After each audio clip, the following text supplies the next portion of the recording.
adventures of the Colgate Taste Buddies! Through taste. Your taste buds on your tongue. Taste buds. Tell it with my taste buds on my tongue. Your taste buds in different areas of your tongue. Well, there's different parts on your tongue. With the taste buds on your tongue? The taste buds in your tongue. My tongue? Taste buds on my tongue. It's on your tongue.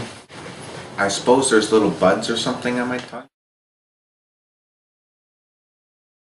I love salty things. I love sweet things. I love sour things. Zesty! There's different sensors in your tongue. There's like sour, salty, sweet, forget what the other two are, but there's like different areas of your tongue. There are areas in your tongue, so one area will taste, I'm not sure which, but one tastes like sweet, one tastes sour, salty, spicy. The certain taste buds are like your sour ones might be located on your tongue in a certain place, and the sweet ones would be on a different place. Parts of them only taste salt, certain parts only taste... I always heard that, but I never really believed it. To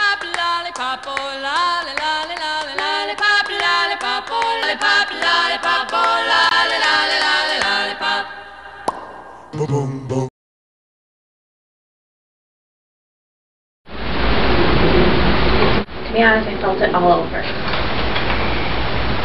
You notice the sweetness everywhere. And what's that taste like?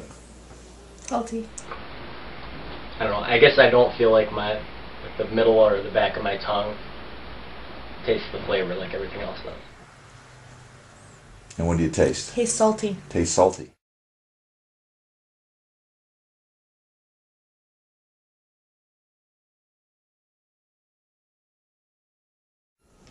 So I remember when I learned about human anatomy and the mouth and the tongue and all that other stuff in whatever grade that was, and we had the diagram in the science book, just like in every science book, with the 5 different parts of the tongue, each one to taste a different thing, salt and sweet and bitter and whatever, sour and something.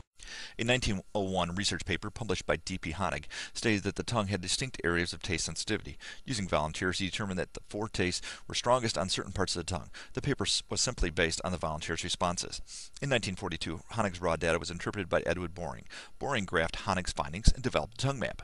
Other scientists drew the conclusion that the areas not graphed had no sensitivity.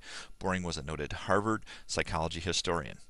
In 1974, research found that all areas of the tongue could determine taste. Virginia Collins re-examined Honig's findings and determined that the identified areas were only slightly more sensitive than the rest of the tongue. She turned reality into myth.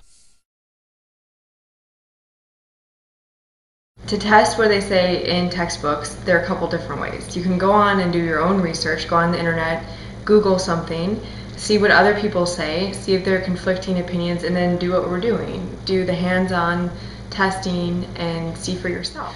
I would begin by taking 2 students and keeping them separated and giving them the same whatever to eat, a sucker or hot chocolate or something, and tell them that if they put it on one side of the mouth as opposed to the back there and have different tastes, and definitely lead them to believe that they're going to be tasting sour on one side and sweet on the other, and then have them get together and realize that they each had totally different experiences. And I thought it was really, really cool. And because I'd never known this before, so I was like, oh dude, I'll try this, I'll test it out. So I took a pretzel, and I looked at the diagram, and I stuck the pretzel on the salty part of my tongue, and sure enough, I could taste it, nice and salty. And then I stuck the pretzel on the sweet part of my tongue, and I expected to not taste anything, feel the pretzel, but just have no taste whatsoever, but it was still there. So I was like, okay, this is weird, so I tried it with like a sucker, some sort of candy. I stuck it on the sweet part of my tongue, and it worked, but I stuck it on the sour part of my tongue, and for some reason I could still taste it. And I had so much faith in both the textbook and my teacher that instead of thinking, well, one of these 2 things must be wrong, I was just convinced that I was doing it incorrectly, in that either my tongue was too small, or the candy was too big or whatever, or maybe that the taste was spreading out really quickly on my tongue so that I couldn't get it to just that one part. And I never really thought about it again, and it wasn't until a few months ago when I saw a similar thing about how, no, it's not 5 different parts of the tongue, that your whole tongue can taste everything, that I thought back to this and was like, I was right. How do you know that the information you learn is true? Lollipop, lollipop, oh, lolly, lolly.